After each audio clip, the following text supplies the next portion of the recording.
मित्रांनो, ही गोष्ट आहे खिल्लार गायची. उद्धव या शेतकऱ्याला आपल्याकडे खिल्लार बैलजोडी असावी अशी खूप इच्छा होती. पण खिल्लार बैलजोडी विकत घ्यायला त्याच्याकडे पैसे नव्हते. म्हणून त्यानं खिल्लार गाय विकत आणली. त्याचं असं म्हणणं होतं की खिल्लार गायने दिलेल्या वासरांना सांभाळायचं, त्यांना पेटवायचं आणि त्यांची खिल्लार बैलजोडी बनवायची. उद्धव खिल्लार गायला बैलगाडीला बांधून शेतात घेऊन जायचा. तिला लांब कासऱ्याने बांधावर बांधायचा. तिनं लवकर गाभा जावं म्हणून तिला हिरवं गवत, कडूळ, मका, पेंड खाऊ घालायचा. यामुळे खिल्लार गायच्या अंगावर मांस आलं. ती उठून दिसू लागली. तिची वासरं सुद्धा अशीच उठून दिसणार म्हणून उद्धव खुश होता. तो खिल्लार गाय गाभा जाण्याची वाट बघू लागला. उद्धव तसा स्वभावाला खूप चांगला होता. आपल्यामुळे कोणाला त्रास होणार नाही याची तो काळजी घ्यायचा. अडीअडचणीला मदतीला धावायचा. त्याला वाईट सवय म्हटली तर दारू पिणे आणि मटका लावणे. या सवयीमुळे तो त्याच्या बायकोचं आणि मुलीचं बोलणं खायचा. त्याचा दिनक्रम ठरलेला होता. सकाळी उठायचं, बैलगाडी घेऊन शेतात जात असताना बस स्थानकावरील पानाच्या टपरीवर 50-60 रुपयाचा मटका लावायचा. शेतात जाऊन काम करायचं. सूर्यास्त व्हायच्या टायमाला बैलगाडी घेऊन घरी निघायचं.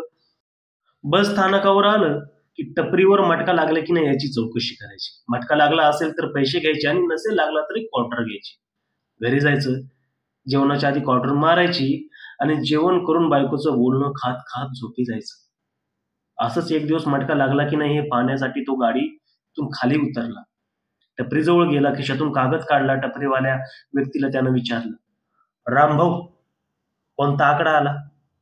रामभाऊने उद्धवच्या हातातला कागद घेतला. त्यावर लिहिलेला नंबर बघितला आणि उद्धवला म्हणाला, भावा, आज पार्टी पाहिजे. तू लावलेला आकडाच आलाय. उद्धव खूप खुश झाला. त्याचा मटका लागला होता. आज सकाळी शेतात जात असताना उद्धवच्या मनात काय आलं काय माहित, त्यानं 90 या आकड्यावर 500 रुपये लावले होते. मटका लागला तर 500चे 40,000 मिळणार होते. उद्धवने रामभाऊकडून 40,000 घेतले आणि तो घरी आला. ही आनंदाची बातमी त्याने बायकोला दिली, पण बायको खुश होण्यापेक्षा त्याच्यावर ओरडलीच. मुर्दा बसवला तुमच्या मटक्याचा. आज 40,000चा मटका लागला म्हणून खुश होताय, पण गेल्या 2 वर्षात मटक्यापायी 70,000 घातले, त्याचं काय? उद्धवला बायकोकडून जो प्रतिसाद अपेक्षित होता तोच भेटला. त्याला माहित होतं की बायकोशी हुज्जत घालून काय उपयोग नाही. त्याने 35,000 मुलीला दिले आणि 5,000 सोबत घेऊन तो पार्टी करायला शेतात निघून गेला. उद्धवनं रामभाऊ, नारायण पाटील आणि इतर 2-3 जवळच्या मित्रांना पार्टी दिली होती. 4 किलो बोकडाचं मटण, 4 इंग्लिश दारूचे खंबे. पार्टी चांगली रंगात आली होती. सगळे उद्धवचं कौतुक करत होते. सगळ्यांना दारू चढली होती. तेव्हा उद्धव त्याच्या मित्रांना म्हणतो, गेली 2 वर्षापासून मी मटका लावतोय, आज लागला. खरं सांगू का, मटका माझ्या खिल्लार गायमुळे लागलाय. तिचा पायगुण म्हणून मटका लागला. शेजारीच बसलेला नारायण उद्धवला म्हणतो, गायचा पायगुण म्हण, आमच्या दावणीला 4 गायी आहेत, मला का नाही लागला मटका? उद्धव म्हणतो, नारायण पाटील, तुमच्या दावणीच्या गायी तुम्ही खाटकाला ऐकता. एक तरी गाय मरेपर्यंत सांभाळली का तुम्ही? गळ्यात माळ घालता आणि गाय खाटकाला ऐकता, शोभतं का तुम्हाला? नारायणला उद्धवच्या बोलण्याचा राग येतो आणि तो रागात उद्धवच्या थोबाडीत मारतो. दोघांची चांगलीच मारामारी होते. रामभाऊ दोघांना शांत करतो आणि नारायण पाटलाला घरी घेऊन जातो. उद्धवनं नारायण पाटलाला मारलं ही बातमी गावात वाऱ्यासारखी पसरते. चौकात चौकात लोक दोघांच्या भांडणाची चर्चा करू लागतात. उद्धव एकटा होता तर नारायण पाटलाला 5 भाऊ होते. त्यांची गावात चलती होती. त्यांच्या वाट्याला सहजासहजी कोणी जायचं नाही. त्यामुळे आता उद्धवचं काही खरं नाही असं लोकांना वाटू लागलं. भांडणानंतर उद्धव सकाळी घरी गेलाच नाही. त्याला माहित होतं घरी गेलो तर बायकोचं बोलणं खावं लागणार.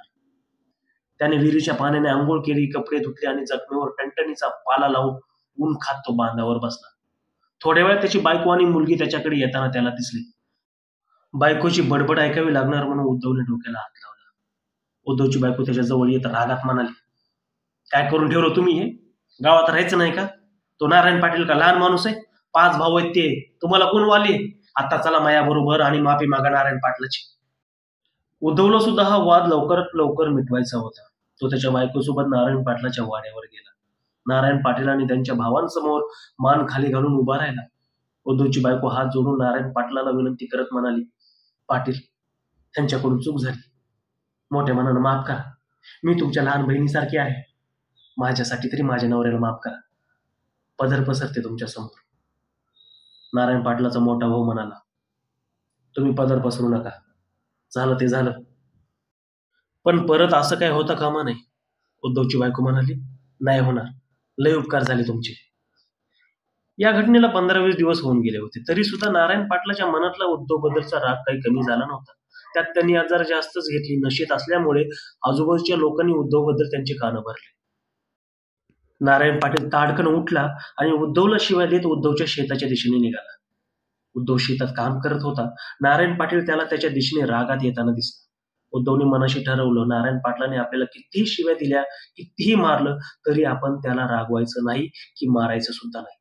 नारायण पाटील उद्धवच्या जवळ आला. त्याने जवळ पडलेली काठी उचलली आणि तो उद्धवला मारू लागला. उद्धव वेदनेने ओरडत जमिनीवर कोसळला. नारायण पाटलासोबत आलेली माणसं नारायण पाटलाला शांत करण्याचा प्रयत्न करू लागली, पण तो शुद्धीवर नसल्यामुळे कोणाचंही ऐकायला तयार नव्हता. उद्धवचा ओरडण्याचा आवाज बांधावर बांधलेल्या खिल्लारी गायीने ऐकला. तिने एका झटक्यासरशी दावं तोडलं आणि ती उद्धवच्या दिशेने धावत निघाली. नारायण पाटील उद्धवला काठीने मारत होता. खिल्लारी गाय त्याच्या दिशेने येत आहे याची त्याला कल्पना सुद्धा नव्हती. खिल्लारी गाय वेगात आली आणि तिने नारायण पाटीलला जोराचा धक्का दिला. तसा नारायण पाटील दूर जाऊन पडला. खिल्लारी गायचे शिंग नारायण पाटलाच्या रक्तानं माखलं होतं. उद्धव आणि बाकीच्या लोकांना कळायला उशीर नाही झाला की नारायण पाटील गतप्राण झाला आहे. नारायण पाटलासोबत आलेली लोक घाबरली आणि नारायण पाटलाचा उद्धवने खून केला असं ओरडत गावाच्या दिशेने पळाले. उद्धव नारायण पाटलाच्या मृतदेहाकडे बघतो. त्याला खूप भीती वाटते आणि तो गाईला घेऊन तालुक्याचं पोलीस स्टेशन गाठतो. उद्धव इन्स्पेक्टर काळ्याला सगळी हकीकत सांगतो. पोलीस उद्धव आणि त्याच्या गाईला ताब्यात घेतात. थोड्याच वेळात नारायण पाटलाचे 4 भाऊ मारेकरी गुंड घेऊन उद्धवला मारायला पोलीस स्टेशनमध्ये येतात. तेव्हा इन्स्पेक्टर काळे सगळ्यांना शांत करतो. शेतात घडलेला सगळा प्रकार सांगतो. नारायण पाटलासोबत शेतात आलेली माणसं पोलिसांच्या भीतीनं मान्य करतात की गायीनेच नारायण पाटलाचा जीव घेतला. नारायण पाटलाच्या भावांना सुद्धा जाणीव होते की त्यांच्याच भावाची चूक होती. उद्धवची याच्यात काहीच चूक नाही. पण ज्या गायीने आमच्या भावाचा जीव घेतला तिला माफ करणं त्यांना जड जात होतं. नारायण पाटलाचा मोठा भाऊ मुंजा पाटील इन्स्पेक्टर काळेला म्हणाला, आम्ही उद्धवला माफ करायला तयार आहोत, पण ज्या गायीने आमच्या भावाचा जीव घेतला ती गाय आमच्या हवाली करा. आम्ही सगळं विसरून जायला तयार आहोत. इन्स्पेक्टर काळेनं उद्धवला समजून सांगितलं, हे प्रकरण एवढ्यावरच मिटवायचं असेल तर गायला मुंजा पाटीलला देऊन टाक. उद्धव खूप घाबरला होता. त्यानं त्याच्या लाडक्या खिलारी गायला मुंजा पाटीलला द्यायला एका क्षणाचाही विलंब नाही लावला. मुंजा पाटील आणि त्याची माणसं गायला घेऊन गेली. उद्धव घरी आला. त्याच्या बायकोनं देवाला हात जोडून या संकटातून सुखरूप बाहेर काढल्याबद्दल आभार मानले. खिल्लारी गायने नवऱ्याचा जीव वाचवल्याबद्दल आभार मानले. त्या रात्री उद्धवच्या पत्नीला आणि मुलीला तर झोप आली, पण उद्धवला काही झोप येत नव्हती. तो एकटक पापणी न लावता घराच्या छताकडे बघत होता. त्याला त्याच्या लाडक्या खिल्लारी गायची आठवण येत होती. तिने आज त्याचा जीव वाचवला होता.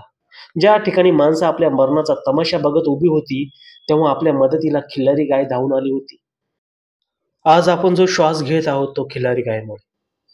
आपला जीव सलामत राहण्यासाठी आपण तिच्या जीवाचा बळी दिला. हे वजं घेऊन आपल्याला आयुष्यभर जगावं लागणार. हे वजं घेऊन आपण आयुष्यभर जगू शकू का? आपला पुरुषार्थ मारून आपण जगू शकू का? नाही, मी माझा पुरुषार्थ मरू देणार नाही. मी माझा जीव वाचवण्यासाठी माझ्या मुख्य खिल्लारी गायीचा बळी देणार नाही. माझा जीव गेला तरी चालेल, पण मी माझ्या खिल्लारी गायीचा कोणाला जीव घेऊ देणार नाही. जो तिला हात लावेल मी त्याचा जीव घेईल. उद्धव ताडकन उठला. कोपऱ्यात पडलेली कुऱ्हाड त्याने उचलली आणि तो मुंजा पाटलाच्या वाड्याच्या दिशेने वेगात निघाला. मध्यरात्र झाली होती. सगळं गाव गाढ झोपलं होतं. दूर कुठेतरी कुत्रे भुकण्याचा आवाज येत होता. उद्धव मुंजा पाटलाच्या वाड्याजवळ जाताच त्याला जनावरांचा गोठा दिसला. त्याला वाटलं खिल्लारी गायला गोट्यात बांधलं असेल. त्यानं गोट्यात जाऊन बघितलं तर तिथे खिल्लारी गाय नव्हती. गाय जर गोट्यात नाही तर कुठे असेल? त्याच्या मनात जो विचार आला त्या विचाराने त्याचा थरकाप उडाला. हातापायातली शक्ती शून्य झाली. मन दाटून आलं. तो लहान मुलासारखं रडत गावाबाहेरील ओढ्याच्या दिशेने धावत निघाला. तो जसजसा ओढ्याजवळ जात होता तसतसा त्याला कुत्रे भुकण्याचा आवाज येत होता. जेव्हा तो ओढ्याजवळ पोहोचला तेव्हा तिथं 10-12 कुत्रे त्याच्या लाडक्या खिल्लारी गायची लचकी तोडत होते. उद्धवने कुत्र्यांना हाकलून लावलं आणि खिल्लारी गायचं डोकं स्वतःच्या मांडीवर ठेवून तो हंबरडा फोडून रडू लागला. सकाळ झाली. गावातील लोक उद्धवच्या रडण्याच्या आवाजाने त्याच्याजवळ जमा झाली. काही म्हातारी माणसं त्याला शांत करण्याचा, त्याचं सांत्वन करण्याचा प्रयत्न करू लागली. उद्धवने त्याच्या पत्नीच्या आणि मुलीच्या मदतीने ओढ्याच्या काठावर खड्डा खोदून खिल्लारी गायला पुरलं. या घटनेचा उद्धवच्या मनावर खोल परिणाम झाला. या घटनेनंतर गावात कोणतंही मुकं जनावर मेलं की उद्धव स्वतः त्याला पुरायचा. शेळी, मेंढी, गाय, बैल, म्हैस, कुत्रं, मांजर एवढंच काय, डुक्कर सुद्धा मेलं तरी उद्धव त्याला पुरायचा. लोकांना वाटलं उद्धवच्या डोक्यावर परिणाम झालाय. पण तो प्रायश्चित्त करत होता. ज्या मुंजा पाटलाने त्याच्या खिल्लारी गायीचा जीव घेतला त्यांची मेलेली जनावरं सुद्धा उद्धवनं पुरली. उद्धवच्या मुलीचं लग्न झालं. कॅन्सरमुळे त्याची बायको त्याला सोडून देवाघरी गेली. उद्धव आता म्हातारा झाला होता. आपली सुद्धा देवाघरी जायची वेळ झाली आहे याची त्याला जाणीव झाली होती. आपण मेल्यावर गावातील मेलेली मुकी जनावरं कोण पुरणार याची त्याला काळजी वाटू लागली. त्याने त्याची 4 एकर जमीन विकली. जमीन विकून मिळालेला पैसा त्याने बँकेत जमा केला. जमा केलेल्या पैशातून मिळणाऱ्या व्याजाच्या पैशाने तो गावात मेलेल्या मुक्या जनावराला जो पुरेल त्याला पैसे देऊ लागला. आज उद्धव या जगात नाही, पण आज सुद्धा उद्धवने बँकेत जमा केलेल्या व्याजाच्या पैशातून जो मेलेलं जनावर पुरेल त्याला पैसे दिले जातात. धन्यवाद.